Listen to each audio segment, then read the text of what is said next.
PKS, walaupun sudah nggak PKS, ya kan, ngomong juga keliru. Golkar ngomong keliru, Nasdem ngomong keliru. Kalau semua ngomong keliru, kenapa tidak pernah berubah? Saya khawatir problem kita bukan masalah kemampuan, tapi kemauan. Kan ada dua tuh, problem willingness dengan problem ability. Sesungguhnya menurut saya sistem apapun, sehebat apapun, akhirnya berpulang kepada orangnya juga. Artinya apa?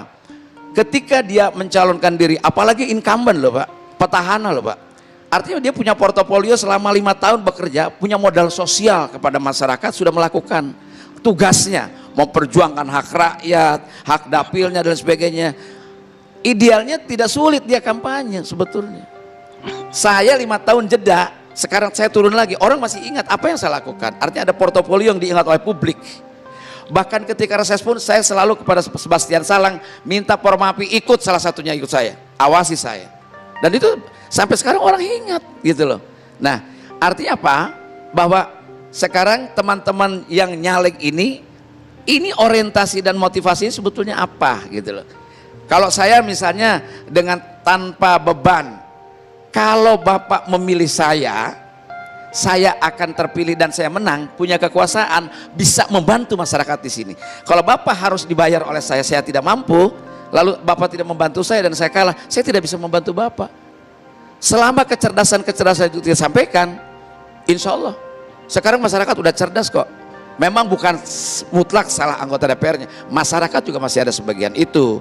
Bukan berarti saya tidak pernah dimintai amplop. Bang Karni saya lagi pidato, ibu-ibu, Ming, pulang ngomong baik, amplop mana? Bisa begitu dapil saya panggil ke atas panggung, saya kasih amplop. Begitu dibuka nggak ada. Ibu tadi minta amplop itu. Kok kalau minta amplop masih ada di mobil, masih banyak. Saya kasih. Loh iya. Dia bilang, caleg yang minggu lalu ada uangnya. Kalau ada uangnya, ibu turun, kita ngomong. Saya bilang tidak ada. Pertama kalau sekarang 1 tahun kan pidana, apalagi kalau kita ngomong agama. Kalau makan daging babi aja di agama Islam haram, kalau ini bukan, ini mah neraka. Disuap dan menyuap hukumnya neraka, final, selesai. Kita singsian dan kita takut-takutin kayak begitu sambil mencerdaskan mereka. Kedua, kalau sekarang akal saya adalah, Bu, kami selalu diikuti oleh intel dari kepolisian. Kalau kita menyuap itu ibu akan kena 1 tahun, saya 1 tahun dan saya berhenti jadi caleg. Mau apa? Dengan bahasa sederhana kita sampaikan. Tapi ternyata sekarang mereka cerdas kok masyarakat. Bisa dengan cara-cara itu. Nah, kembali lagi ke kasus 8 miliar misalnya. Itu kan uang yang cukup banyak. Bang Karni, saya dibutuhkan dapil Lebak Pandeglang itu saya butuh 140.000 untuk duduk di DPR RI dengan 6 kursi di sana. Kalau saya harus ngeluarin uang untuk setiap orang 50.000 saja, itu 7 miliar. Duit dari Hong Kong. Iya, 7 miliar itu. Kalau kita mau seperti orang lain, pertama pasti tidak punya uang dan pasti juga tidak melakukan. Nyatanya dulu saya hanya membawa buku-buku, ya, beli buku lalu saya sampaikan ke perpustakaan di sekolah kemana. Saya menang juga dulu. Sekarang sistem saya lebih bagus, manajemennya timnya mungkin dibanding dulu. Artinya apa? Saya ingin menyampaikan pada teman-teman sekalian, dengan cara turun ke bawah dan bekerja itu jauh lebih efektif daripada hanya ngasih uang. Kenapa? Perselingkuhan terjadi juga di publik. Yang bisa, kalau saya misalnya membohongi masyarakat nih, gampang, miing berbohong, orang dapil semua tahu, hancur hidup kita. Tapi kalau masyarakat ada yang dikasih uang sama si A, nyoloknya belum tentu si A, dia berselingkuh juga pada akhirnya. Nah, dalam hal ini saya kira mengenai peristiwa-peristiwa ini yang bukan pertama kali, dan ini pastinya juga ada, hanya karena belum apes aja nih orang. Dan sekarang dia terlalu awal nih ketahuannya. Biasanya akan terjadi 2 hari sebelumnya.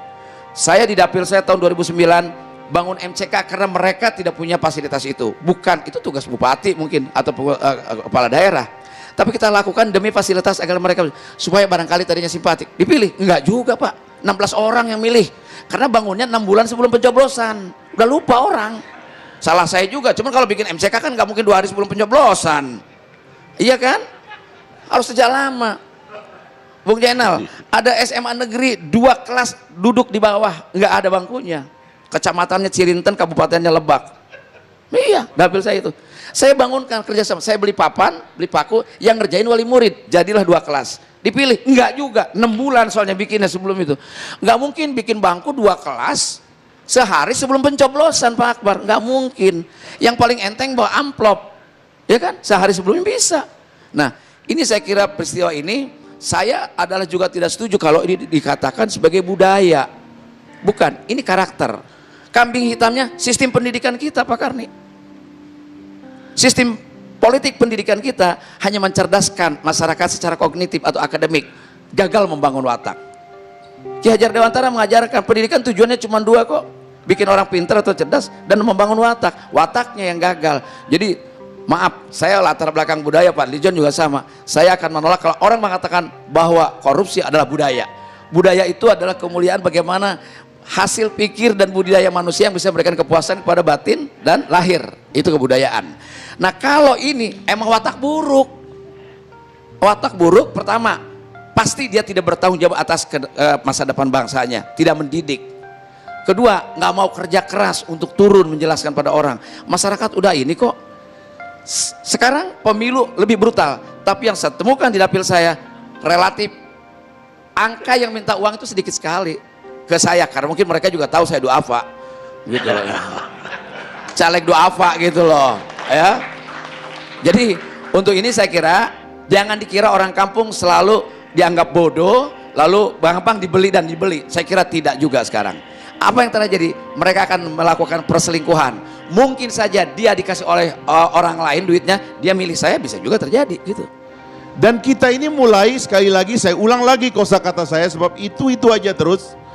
Kita sebagai bangsa mulai tidak bisa membedakan mana sukses dan mana sibuk. Kita menganggap kesibukan adalah semacam kesuksesan.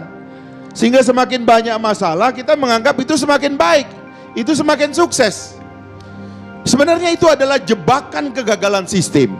Nah, siapa nanti yang bisa membuat gambar besar itu? Sistem itu selalu saya katakan ada 3. Pertama, gambar besar dalam regulasinya. Ada inkonsistensi dalam cara kita mengatur baik sistem politik kita, sistem pemilu kita, maupun mengatur hubungan antara kelembagaan-kelembagaan negara. Tetapi paling tidak dalam sistem politik kita.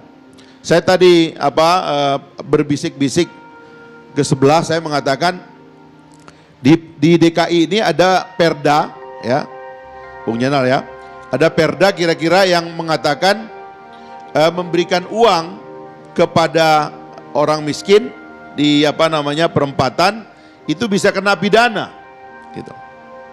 Coba bayangkan itu, uang diberikan kepada orang minta-minta itu dikenakan pidana atas nama kebersihan perempatan. Tapi kultur itu secara telanjang kita anggap tidak masalah. Kultur memberikan sesuatu secara terbuka, lalu difoto ya dan seterusnya. Bahkan dilakukan secara serampangan oleh pejabat publik, dilempar dari mobil, dan seterusnya lah, dalam bentuk-bentuk yang begitu banyak kasar gitu. Ini kan sebetulnya harus diletakkan dalam satu gambar besar. Nilai apa sebetulnya yang mau kita atur di sini? Apa yang boleh dan apa yang tidak boleh? Saya pernah, Bung Karni, karena saya ini pernah di Komisi BUMN.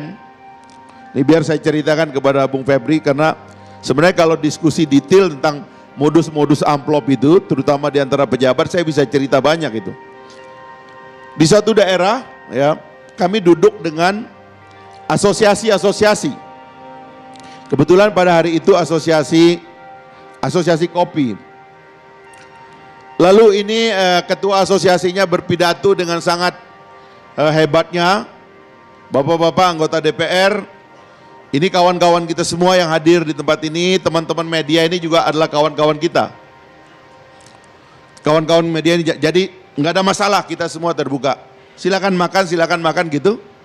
Terus dia keluarkan amplop dari kantongnya, dibagilah ke beberapa anggota DPR yang ada di situ. Yang lucu, kira-kira amplopnya itu isinya 2,5 juta.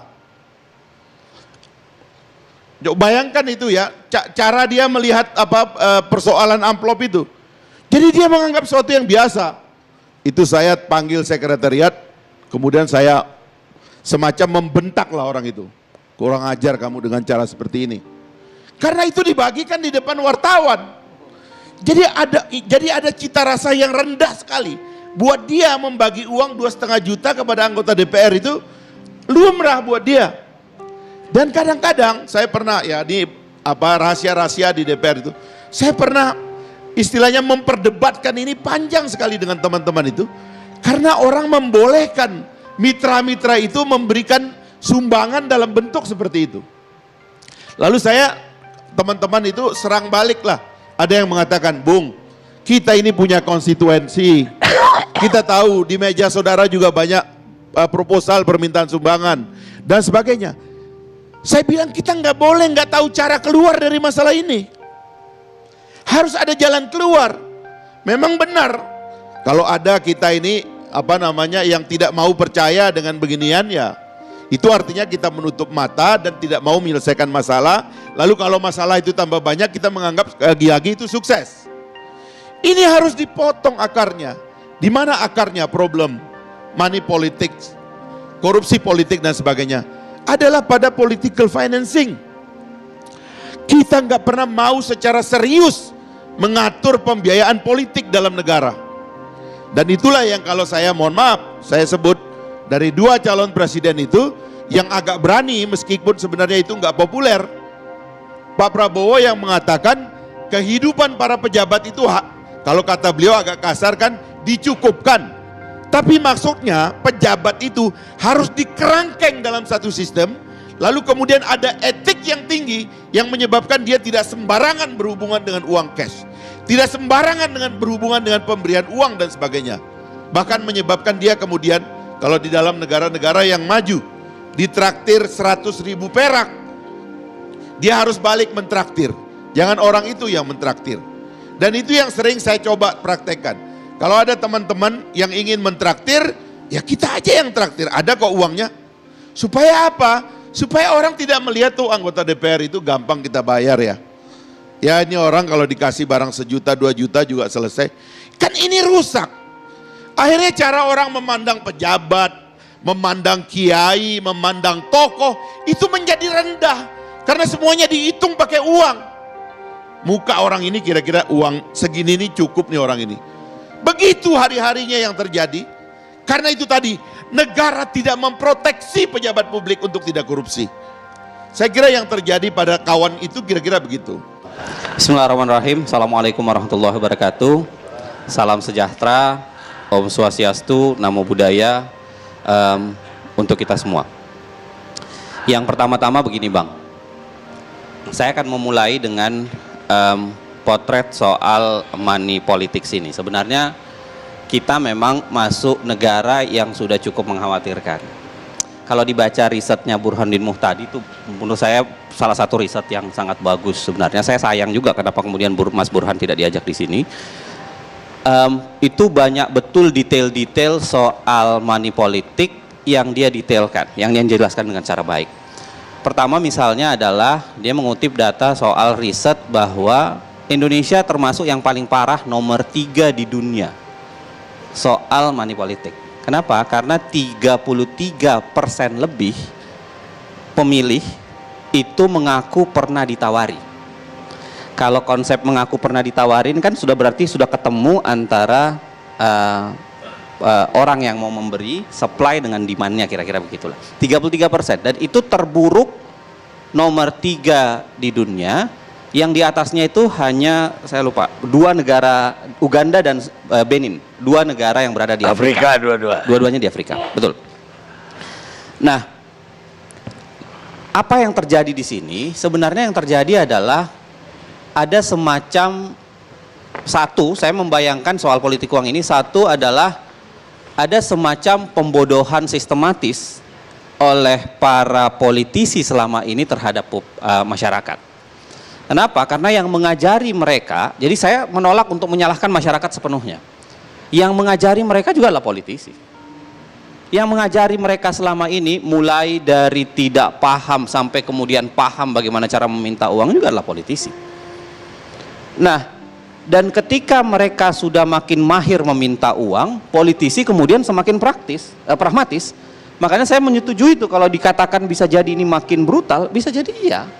Kenapa? Karena terjadi saling tuduh menuduh kan di antara para politisi. Saya mau kekeh tidak ngasih, tetapi kalau yang sebelah ngasih, dia yang terpilih. Maka mau tidak mau terpaksa saya harus ngasih juga. Itu kemudian menjadi semacam lingkaran setan yang membuat semua orang akhirnya ngasih. Padahal ada berapa caleg sekarang? Itu ada 300.000 jumlah caleg. Terhitung dengan penambahan dapil yang ada, ditambah berapa dapil itu. 300.000 yang bertarung, akhirnya tercipta apa yang dikatakan Mas Donald tadi. Ini udah kayak saweran demokrasi, pesta demokrasi, saweran dapat 5 tahunan, atau kemudian di saat pemilu-pemilu tertentu. Nah, buruknya money politik ini disebabkan juga karena ketidakseriusan kita. Saya harus mengatakan kita karena banyak faktor yang ada di situ. Bukan hanya sekedar masyarakat barangkali, tapi juga partai politik dan pemerintah. Coba bayangkan, undang-undang pilkada yang sudah mengatakan cukup baik, ya kan, kriminalisasi mengkriminalkan pelaku suap, pemberi dan penerima, itu kemudian cukup baik disalin dalam undang-undang pemilu. Sayangnya di masa kampanye itu kemudian saya entah mengapa itu menjadi bolong. Di masa kampanye itu kan kemudian dibatasi secara waktu dan objek. Waktunya masa kampanye itu, objeknya dibatasi.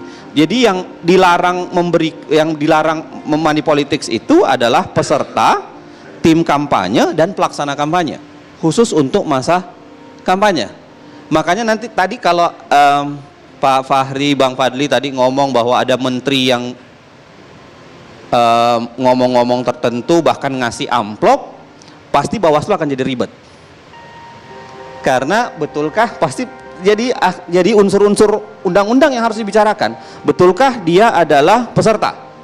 Apakah dia tim kampanye? Apakah dia pelaksana kampanye? Gitu-gitu akhirnya harus dicek. Kenapa? Karena undang-undangnya yang kita atur secara begitu. Dan kalau kita bicara undang-undang, keseriusan itu terpulang kepada pemerintah dan DPR. Saya itu agak takjub, Bang. Pembicaraan soal perbaikan ini itu dari tahun 2009 sudah dilakukan. Yang protes soal proporsional terbuka suara terbanyak itu dari 2009. Partai-partai juga yang sebenarnya yang protes. Setelah melihat hasilnya ternyata buruk, baru kemudian protes. Tapi dari 2009 itu berkali-kali disodorkan perbaikan, tidak ada perbaikan yang dilakukan. Tidak ada harapan. Bukan tidak ada harapan, saya khawatir ternyata partai-partai ini hanya ngomong di depan bahwa ingin perbaikan, tapi begitu di dalam pembahasan internal partai, mereka tidak bicara soal itu. Mereka tidak mendorong itu. Ketika di hadapan publik mereka ngomong, kita harus ubah nih, kita harus perbaiki, bla bla bla dan lain sebagainya. Tapi begitu di internal, ini menjadi sesuatu yang hilang. Terbukti pembahasan undang-undang pemilu, pembahasan undang-undang partai politik sama sekali menghilangkan diri dari yang begini-beginian. Kalau begitu 5 tahun ke depan kita perlu demo tiap hari ya di DPR. Wallahualam, saya tidak tahu lagi apa yang harus dilakukan. Saya tadi takjub aja, Bang. Kalau Abang lihat tadi, sebenarnya berapa partai yang ngomong? PAN ngomong keliru, Gerindra ngomong keliru, PKS walaupun sudah nggak PKS, ya kan, ngomong juga keliru. Golkar ngomong keliru, Nasdem ngomong keliru. Kalau semua ngomong keliru, kenapa tidak pernah berubah? Saya khawatir problem kita bukan masalah kemampuan, tapi kemauan. Kan ada dua tuh, problem willingness dengan problem ability. Saya khawatir kita bukan tidak able. Bikin sistem masa kita tidak able sih? Bikin grant yang dikatakan Fahri Hamzah gampang menurut saya. Banyak orang pinter-pinter, ini si Ferry pinter, kurang pinter apa, Mas Donald kurang. Banyak orang yang bisa membangun. Tetapi apakah itu dilaksanakan? Enggak. Saya khawatir kita sedang seperti berlari di treadmill. Kita berkeringat banyak tapi tidak bergerak dari tempat itu juga. Jadi banyak kita berkeringat, kita banyak mengeluarkan pendapat, banyak mendorong sesuatu, tapi sebenarnya kita tidak bergerak dari tempat itu juga. Kita tidak melangkah lebih jauh dibanding itu.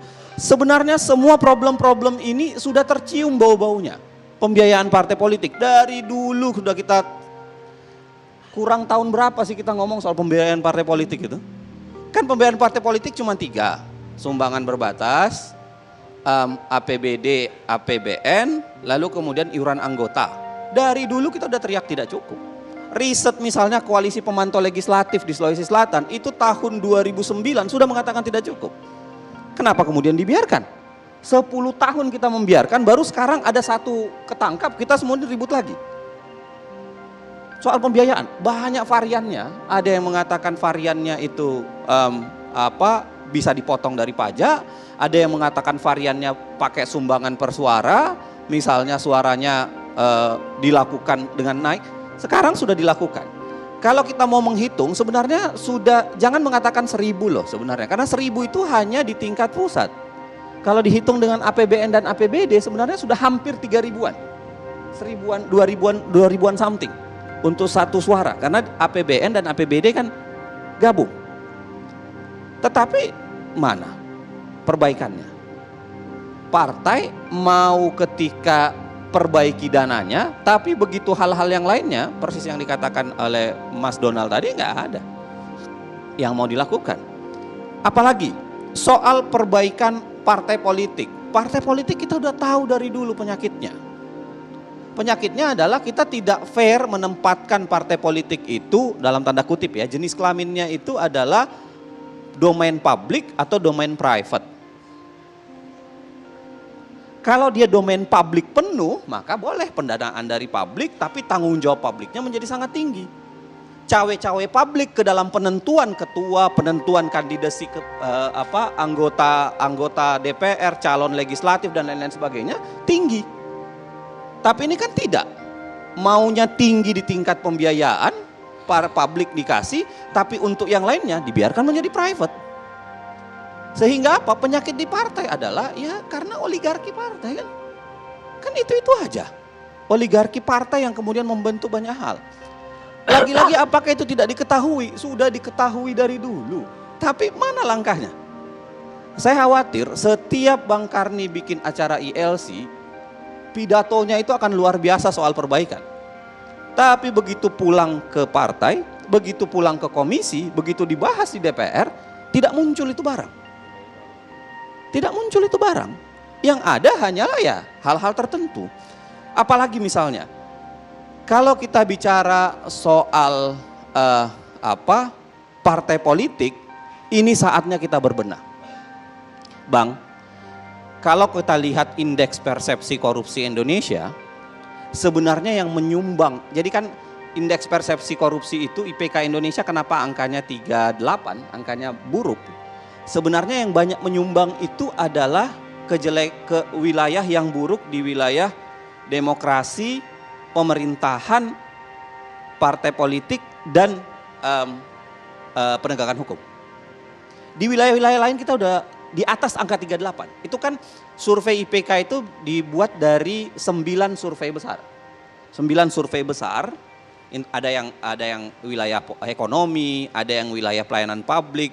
Angka-angka kita di situ itu sudah rata-rata udah di atas 38, bahkan mendekati 50.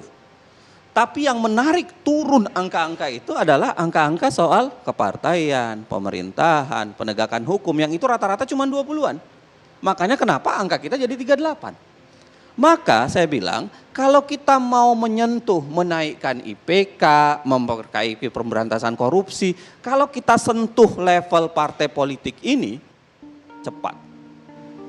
Pertanyaannya lagi-lagi, dan ini menurut saya pertanyaan yang harusnya kita jawab secara kolektif, kita bukan mampukah pertanyaan saya, tapi apakah kita mau?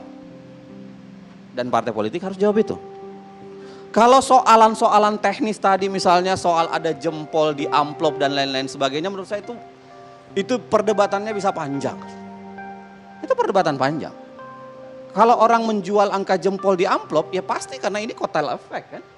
Ini kan kotel efek. Orang pasti berharap keterpilihan presiden itu korelasi dengan keterpilihan calon anggota legislatif. Ya karena kotel efek, jadi wajar untuk menambah itu. Nah makanya yang harus diteliti adalah KPK. KPK yang harus membersihkan itu. Betulkah fakta hukumnya hanya di pileg ataukah fakta hukumnya ada di luar bela, kan begitu aja. Jadi nggak usah digoreng kemana-mana, menurut saya sesederhana itu sebenarnya. Tetapi pertanyaan terbesarnya adalah, maukah kita berubah? Siapa yang harus menjawab itu? Kita semua. Ya. Tapi yang paling khusus adalah partai politik. Maukah mengubah? Maukah memperbaiki? Karena sekian banyak resep perbaikan itu sudah kita sampaikan, tapi tidak kunjung ada perubahan. Bang, kalau bicara soal salah satu suap terbesar itu karena transaksi tunai, dari tahun 2012 kita dorong yang namanya larangan pembayaran transaksi tunai. Tapi mana? Nggak ada sampai sekarang. Dari 2012 loh kita dorong itu. Saya ingat betul, bertemu dengan ini, bikin dengan menteri ini, bikin dengan, tapi nggak ada juga keluar sampai sekarang. Perbaikan partai politik sama, yang lainnya sama. Nah, poin saya lagi-lagi adalah pertanyaan antara willingness dengan ability. Kita sekarang ini problem kita apa? Kalau kita mampu, insya Allah kita mampu. Tapi kalau kita mau problemnya yang paling detail. Saya sesederhana soal mau ini sederhana kok Bang. Suap itu saya yakin semua orang yang beragama Islam paham hadisnya. Ar-Rashi wal murtasi finnar. Sudah selesai. Penyuap dan disuap sama-sama di neraka. Semua orang paham itu. Tapi kenapa masih menyuap? Kenapa malah partai yang Islam malah kadang-kadang masih ada yang kedapatan untuk melakukan itu. Nah, pertanyaannya adalah mau nggak sih sebenarnya kita? Kalau kita mau, maka kita akan letakkan kedudukan itu lebih tinggi dibanding kepentingan pribadi, kelompok dan golongan. Saya tutup di sini. Wallahu muwaffiq ila aqwamit thoriq. Assalamualaikum warahmatullahi wabarakatuh.